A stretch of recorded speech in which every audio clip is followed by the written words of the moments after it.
East Hempfield Township sits just outside Lancaster, Pennsylvania. The name is right there on the road sign, East Hempfield. You drive past it and never think twice. But that name has been on the map since 1818, and it was not chosen at random. It was chosen because of a plant that once covered these fields in every direction, a plant the Amish have known about for 300 years. Picture a quiet morning on one of those farms. A man walks to the back of his barn, reaches up to a shelf, and pulls down a glass jar filled with something golden. It looks like cooking oil. He unscrews the cap of his small diesel tractor's fuel tank and pours it in. The engine turns over on the first try. No hesitation. No cough. No black smoke curling out the exhaust pipe. If you asked him where he bought the fuel, he would point to the field behind the barn. He grew it. This video will show you why this method disappeared and how to bring it back step by step. You will learn exactly what this plant produces, why it was buried in 1937, who buried it, and how to use it yourself with equipment you can build for under $300. Let's start with the plant itself and a single number that changes everything. Hemp seeds contain roughly 30 to 35% oil by weight. You can get that oil out with a cold press, the same kind of machine people use for olive oil or sunflower oil. Nothing fancy. No chemistry degree required. Once you have that oil in a jar, you convert it to biodiesel through a process called transesterification. That is a long word for a simple recipe. You mix hemp seed oil with methanol and a small amount of lye, which acts as a catalyst. Stir it, let it sit, and the mixture separates into two layers. The top layer is raw biodiesel. The bottom layer is glycerin, which you can use to make soap. Wash the biodiesel with water, let it dry, and it is ready to pour into any diesel engine ever manufactured. Not a modified engine, not a special engine. Any diesel engine. A truck, a tractor, a generator, a water pump. The reason that works takes us to a man named Rudolf Diesel and a story that has never been told properly. Rudolf Diesel filed his patent on the 28th of February, 1892. His paper was titled Theory and Construction of a Rational Heat Engine to Replace the Steam Engine. The fuel he had in mind was plant oil.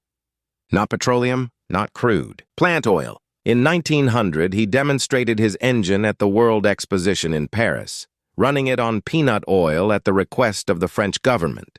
The engine ran so quietly and so smoothly that most of the audience did not realize it was burning a vegetable oil. Diesel himself wrote that his engine could be fed with vegetable oils and would help considerably in the development of agriculture of the countries which use it. He imagined a world where any farmer could grow fuel in his own field.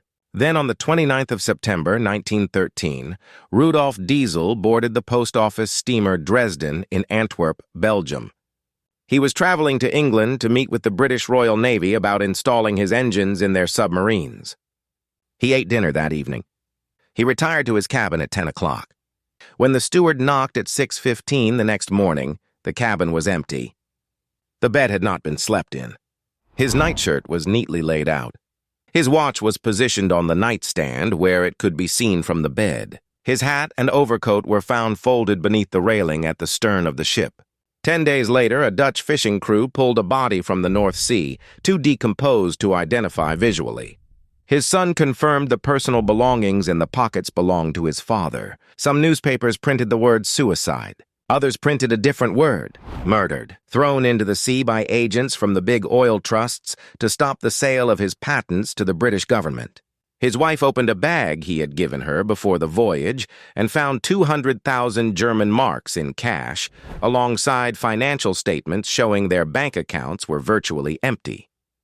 He had packed as though he knew he was not coming back. The man who invented the most efficient engine in history, who stated publicly that vegetable oils would become as important as petroleum, who was days away from giving the British Navy an engine that ran on crops instead of crude oil, vanished into the North Sea. And after he was gone, nobody at the engine companies pushed to keep plant oil as the standard fuel.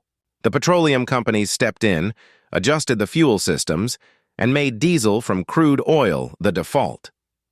Within a decade, every diesel engine in the world was burning petroleum. The engine designed to free farmers became the machine that chained them to an oil company. Now here is the part most people never hear about, and it answers the question directly about gasoline engines. After you harvest hemp seeds for oil, you still have the entire stalk. thousands of pounds per acre of woody, fibrous material. That stalk is rich in cellulose. Through a process called cellulosis, the cellulose breaks down into simple sugars. Those sugars are fermented. The fermentation produces ethanol, which is the same type of alcohol already blended into every gallon of regular gasoline sold at American gas stations today. Check the label next time you fill up.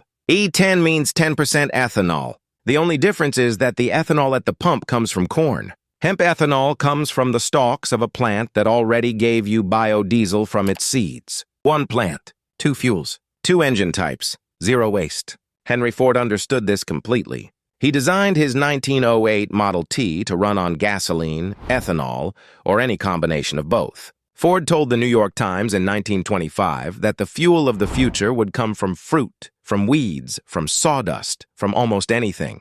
He said there is fuel in every bit of vegetable matter that can be fermented, and there is enough alcohol in 1 year's yield of an acre of potatoes to drive the machinery necessary to cultivate the fields for 100 years. By the 1930s, Ford was hosting conferences in Dearborn, Michigan about a movement called Commergy, the idea that farmers should grow the raw materials for industry instead of importing everything from petroleum. At his Iron Mountain facility, he operated a biomass conversion plant that processed hemp into methanol, charcoal fuel, tar, pitch, and ethyl acetate, all from plants that grew in a single season.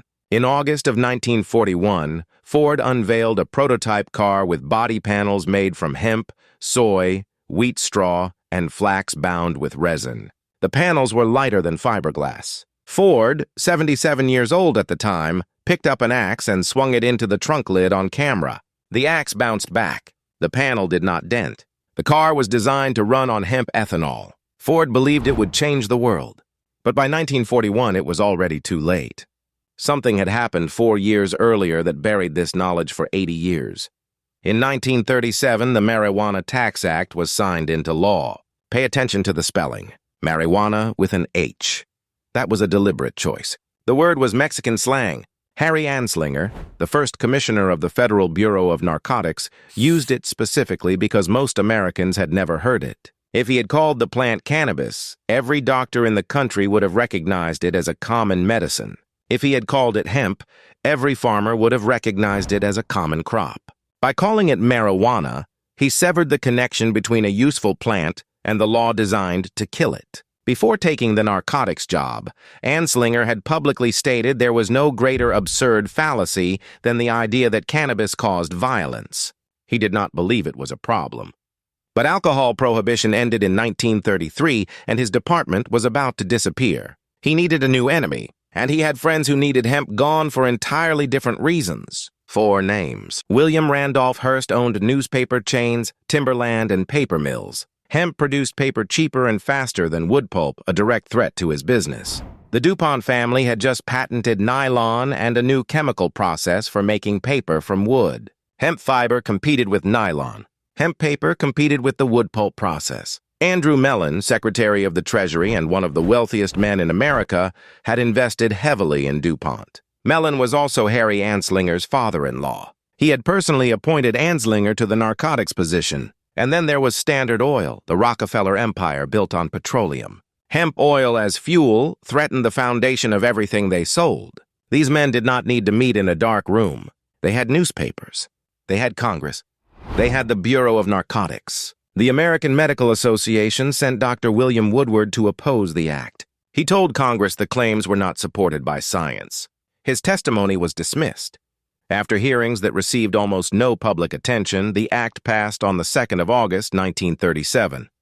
Now here is the detail that makes 1937 the most important year in the history of American energy, and almost nobody knows about it. That same year, a fuel called Agrol was selling at 2,000 service stations across the American Midwest, from Indiana to South Dakota. Agrol was an ethanol gasoline blend made at a plant in Atchison, Kansas, backed by the same Commergy movement Ford had championed. Agrol 5 contained 5 to 7% alcohol. Agrol 10 contained 12 to 17.5% alcohol. The fuel worked. It sold. Customers came back. Then the plant managers started reporting something they could not explain away. Sabotage, market manipulation, vicious pushback from the petroleum industry. Agrol sold for 17 cents a gallon. Leaded gasoline sold for 1 penny. That is all that separated them. The oil industry lobbied against every tax incentive bill that could have closed that gap. The American Petroleum Institute publicly attacked ethanol as inferior fuel. Between 1933 and 1939, petroleum interests killed 19 federal bills and 31 state bills aimed at supporting alcohol fuel blending. The API's own spokesman, a man named Conger Reynolds, mocked the movement publicly, calling its supporters dream chemists and armchair farmers. By 1939, the Atchison Agrol plant closed its doors. 2,000 stations vanished from the map. An entire fuel system built by farmers for farmers, erased in under 3 years in the exact same window that the Marijuana Tax Act killed hemp. Same war, same years. Different weapons, same winners. And through all of it, the Amish were watching. The Amish settled Lancaster County in the early 1700s. The first permanent settlers began planting hemp around 1710. By the 1720s, the Pennsylvania General Assembly was paying bounties for every pound of hemp produced fit for market. So much hemp was harvested that when Lancaster County was officially formed in 1729, an entire township was named Hempfield because of the vast quantities of hemp raised there. In 1818, that township was divided into East Hempfield and West Hempfield. Both names survive today on every road sign and county map in the area. Historian Les Stark documented more than 100 water-powered mills processing hemp fiber along Lancaster County waterways before 1870. The Ephrata Cloister grew it. Susanna Wright grew it. Edward Hand grew it. The crop was turned into rope, canvas, lamp oil, and paper. When the 1937 Act killed hemp across America, the Amish lost a crop their families had grown for over 200 years. They adapted the way they always do.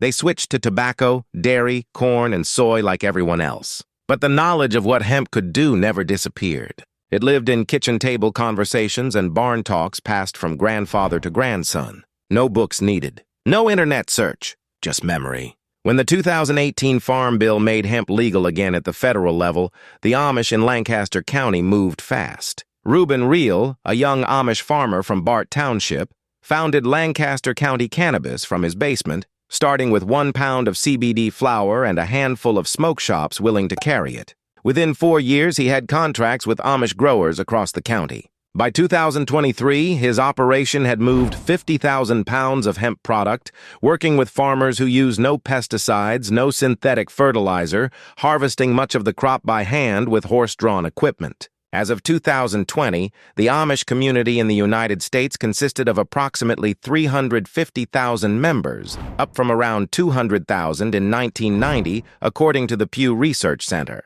This is a growing population that has never stopped valuing self-sufficiency, and they are planting hemp again on the same ground their ancestors cleared 3 centuries ago. Now let's talk about what you can actually do with this information, because none of it matters if it stays theoretical. If you own any diesel engine, a truck, a tractor, a generator, a water pump, you can run it on biodiesel made from hemp seed oil right now.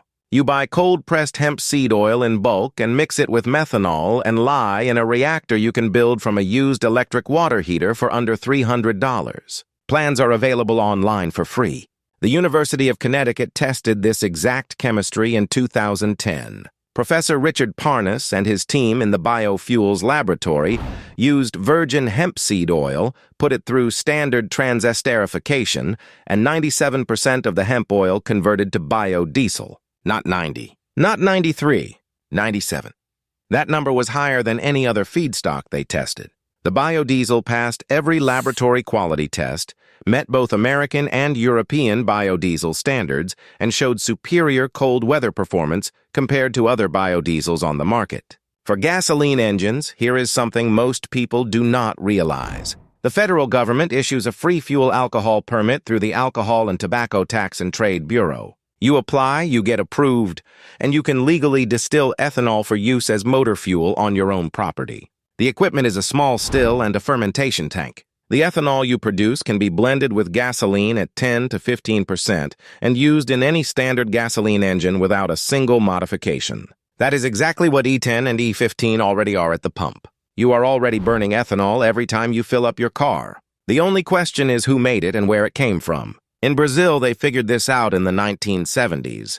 Brazilian cars ran on blends containing up to 24% ethanol. Millions of vehicles, decades of use, no engine failures attributed to the fuel. The technology is not experimental. It has been proven for 50 years in another country. The only thing that was missing in America was the legal right to grow the crop.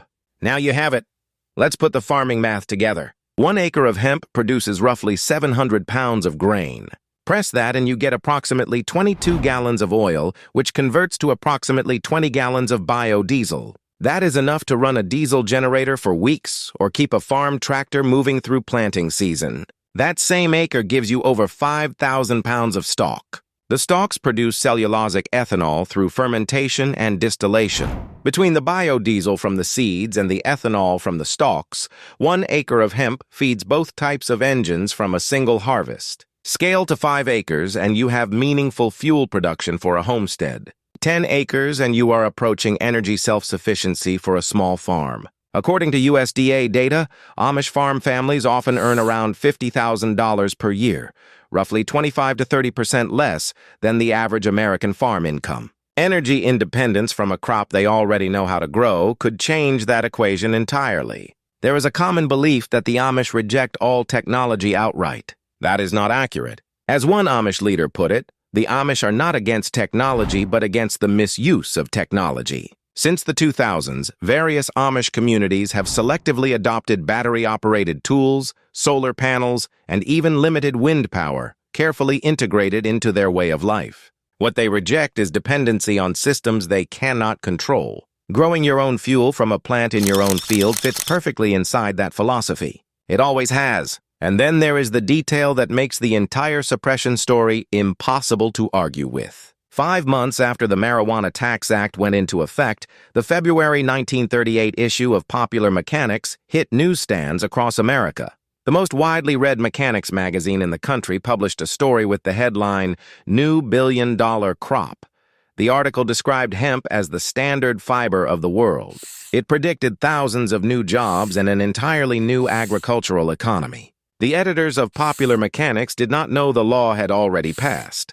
They were writing about a future that had already been made illegal. The article announced the arrival of a crop at its own funeral, and nobody in the room knew it. By the time readers saw the headline, it was already against the law to grow the plant it celebrated. 81 years passed. 81 years between the Marijuana Tax Act of 1937 and the Farm Bill of 2018. 81 years where a single plant that produces 2 separate fuels for every engine type in existence was erased from American agriculture. Not because it failed, not because something better came along, because 4 men with newspapers, patents, government appointments, and petroleum investments decided it threatened what they had built. Today, some estimates suggest the Amish population could reach nearly 1 million in North America by 2030. That is a community built on self-sufficiency, growing steadily, planting hemp again in the same soil their ancestors worked 300 years ago. They never wrote this knowledge down because they never needed to. It passed the same way everything passes in their world, from one generation to the next, in quiet conversation, in the rhythm of the seasons, in the turning of the soil. Somewhere in Lancaster County right now, a diesel tractor is running on fuel that grew in the field behind the barn. No gas station, no oil company. No middleman, just a plant, a press, a glass jar, and a family that remembers what the rest of us were made to forget.